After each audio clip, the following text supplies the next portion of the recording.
So yan, no? So kamusta po mga ka-Streetwise? Ako po si Takeru Miyamoto at welcome po sa aking munting channel. So mga ka-Streetwise, siguro aware na tayo dito na magkakaroon po ng probe itong Senate regarding dito sa kulto, religion nga po ni Kibuloy. Kasi medyo dawit daw po, no, di umano sa human trafficking, sexual abuse, tsaka rape, itong religion nga po ni Kibuloy. So ang update po ngayon dito mga kababayan, hawak na po ni Senator Risa Hontiveros yung mga sinasabing di umanong biktima ng religion ni Kibuloy. At syempre, sumagot dito yung kampo ni Kibuloy na itong mga biktima daw na hawak ni Risa Hontiveros di umano ay wag pong pumunta sa Senate. Mas maganda daw po ay mag-file na lang daw po ng kaso. Ay naku, ewan ko ba. So ito mga kababayan, no, para makuha po natin yung update po na to, no, pakita ko po sa inyo. So, ito reviewin lang po natin kasi medyo aware na po kayo dito na nagpasa nga po ng isang Senate resolution itong si Risa Hontiveros. So ito yung Senate Resolution 884. So directing the Senate Committee on Women, Children, Family Relations, and Gender Equality to conduct an inquiry in aid of legislation into the reported cases of large-scale human trafficking, rape, sexual abuse and violence, and child abuse of Kingdom of Jesus Christ, KOJC, under its leader, Apollo Kibuloy, si Pacquiao. So mga ka-Streetwise, no, nung huling content po natin, medyo nagkamali ako ng konti kasi outdated pala yung reference natin. So bali pala itong committee po na to na mag-iimbestiga dito nga po sa religion ni Kibuloy, ito po ay hawak mismo ni Risa Hontiveros. Yan. Women and Children, Family Relation, and Gender Equality. And then mga kababayan, tiningnan po natin kung sino ba yung mga member ng grupo na to. So makikita natin dito na ito, chairperson nga po si Risa Hontiveros, vice chairperson si Nancy Binay, and then si Pia Cayetano. Ito yung mga members niya, no? Si Pia Cayetano, Cynthia Villar, Grace Po, Amy Marcos, Diyos ko, Robin Padilla, Rafi Tulfo, Bongo, JB Ejercito, at saka Mark Villar. So ang tanong kasi dito mga kababayan, andito po, may mga DDS po dito. So andito po si Pia Cayetano, si Amy Marcos, si Robin Padilla, si Bongo. So ang tanong dito mga ka-Streetwise, kaya ba ng mga DDS na senador na to na imbestigahan itong religion nga po ni Pastor Apollo Kibuloy ng fair? And then syempre mga ka-Streetwise, walang minority dito kasi nga po yung minority dito ay si Risa Hontiveros na chairperson na nga po. So mga babae, ito po yung update ngayon natin dito, no? Pakinggan ngayon natin yung sinabi ngayon ni Risa Hontiveros regarding nga po dyan sa mga hawak niya na mga di umanong biktima nga po ng religion ni Pastor Apollo Kibuloy. So ito po yan, pakinggan natin na. Hanggang natin hinimok ang Senado na imbestigahan ang mga kaso ng human trafficking, rape, sexual abuse at child abuse na inireklamo ng napakaraming biktima laban kay Apollo Kibuloy, ang leader ng religious group na Kingdom of Jesus Christ. Hindi yan chismis. Testimonya na ng mga biktima ang hawak natin laban kay Kibuloy. Sabi po ng informant namin, dito sa screenshot, makikita ang mga instructions na quote, encouraged ang guitar, tambourine o ukulele sa kanilang pamamalimos. Hindi din daw basta-basta nakakalabas ng WH o worker house ang tirahan ng mga nagsosolicit o naghaharana. May penalty din na sinasabi kapag may violations. Ngayon, taon lang po ang screenshot na ito.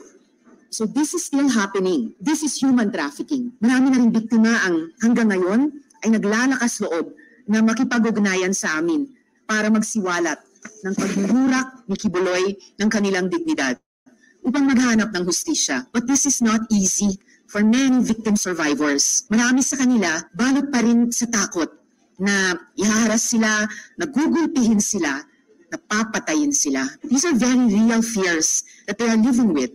But I hope that through the filed resolution and eventual investigation, they will be empowered to tell their truth and seek justice. Kung si Senyor Aguila naaresto dahil sa tindi ng mga testimonya at ebidensya ng child abuse at human suffering, human trafficking, naniniwala akong hindi malayong mangyari rin yan kay Kibuloy. Pero maraming nagugulungan dyan. Malakas daw si Kibuloy sa gobyerno at mga politiko. Kaya daw nila itong ipagsawalang bahala. Hindi ako naniniwala dyan. Mas tiwala ako na marami sa gobyerno, lalo na sa Senado, ang gustong mabunyag ang katotohanan at magbigay ng katarungan. I urge the Department of Justice to issue an Immigration Lookout Bulletin Order, which they can do motu proprio to prevent Quiboloy from leaving the country. He must not escape accountability. Our children's lives are at stake. Ayan na. So ngayon mga kababayan, malinaw po dito na ito nga pong mga ebidensya nga ni Rizon Taveros ay recent lang po ito. Ngayon lang. Kasi may nagsasabi po kasi mga kababayan na itong mga nangyari po kay Quiboloy ay matagal na. Mga ilang dekada na nga raw po yung dumaan. Pero dito nga po sa hawak nga po na ebidensya nga po ni Rizon Taveros ay may mga nangyayari pa rin pong mga human trafficking, di ba? Mga sexual abuse in recent time. So ngayon mga kababayan, sumagot ngayon dito yung kampo nga po ni Quiboloy. So ngayon, ang pinaka-hamon ngayon ng kampo ni Quiboloy ay itong mga biktima nga daw po na to ay sa korte na lang daw po sila magkita or magdemanda na lang daw po sila. At syempre sinabi pa nga nila na hindi naman daw po korte yung Senado.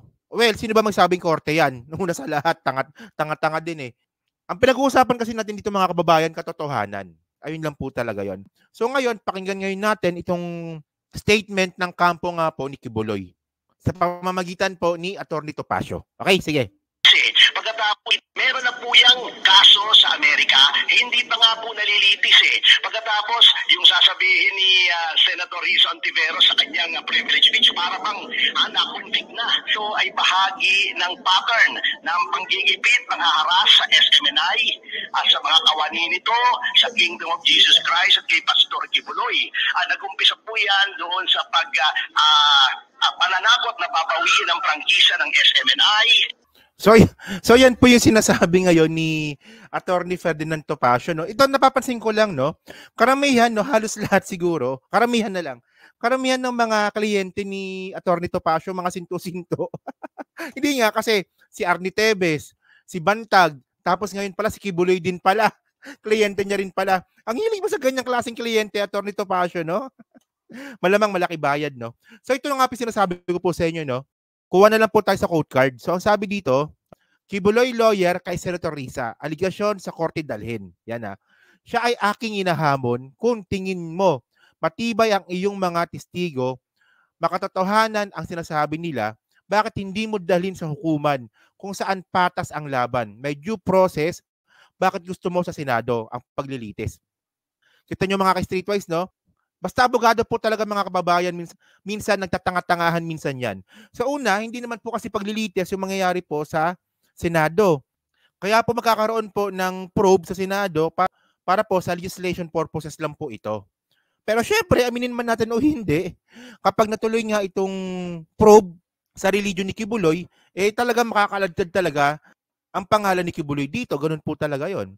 So ito mga kababayan, so bago tayo magtapos, meron din po kasi pinakitang video itong si Rizon Taveros na dating miyembro po ng Kingdom of Jesus Christ ni Quiboloy na sinasabing di umano ay naabuso din.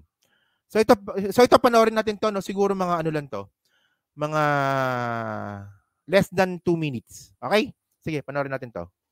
Lahat dyan sa Pilipinas. I am Arlene Stone. I am here in Minnesota, USA. Isa po ako sa mga pastoral ni Pastor Apollo C. Quiboloy nung ako po ay nandoon kasama nila. Ang ibig po sabihin ng pastoral, tayo po ay member sa inner circle. Dalawang uri po ang pastoral, merong inner circle at innermost circle. At ako po ay nabilong sa inner circle.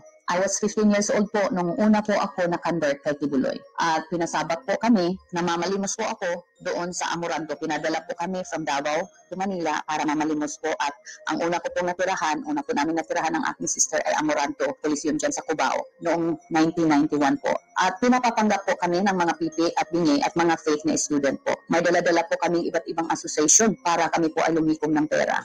Hanggang kalaunan po ay pinagpapinda po kami ng mga puto at kutsinta dyan sa Manila. Pero bago po kami pinapagtinda dyan sa Manila, nag-umpisa po kami magtinda ng puto at kutsinta sa Davao.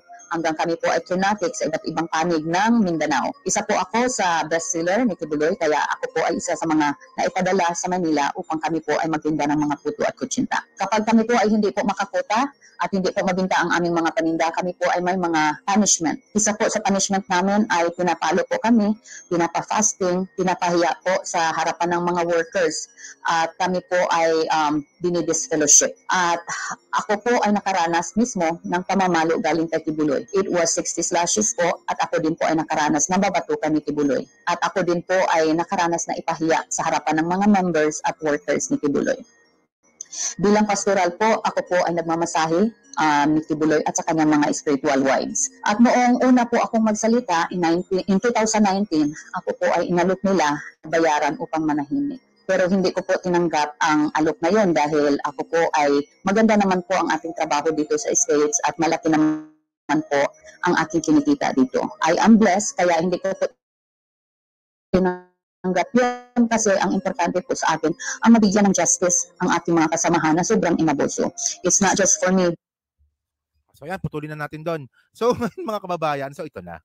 Ang pagkakaalam ko po kasi, depende po sa schedule nga po ng mga resource person, especially itong mga sinasabing biktima nga daw po di umano ni Kibuloy, kung kailan po magkakaroon ng hearing. So meron silang schedule, I think, bago matapos yung taon or sa January.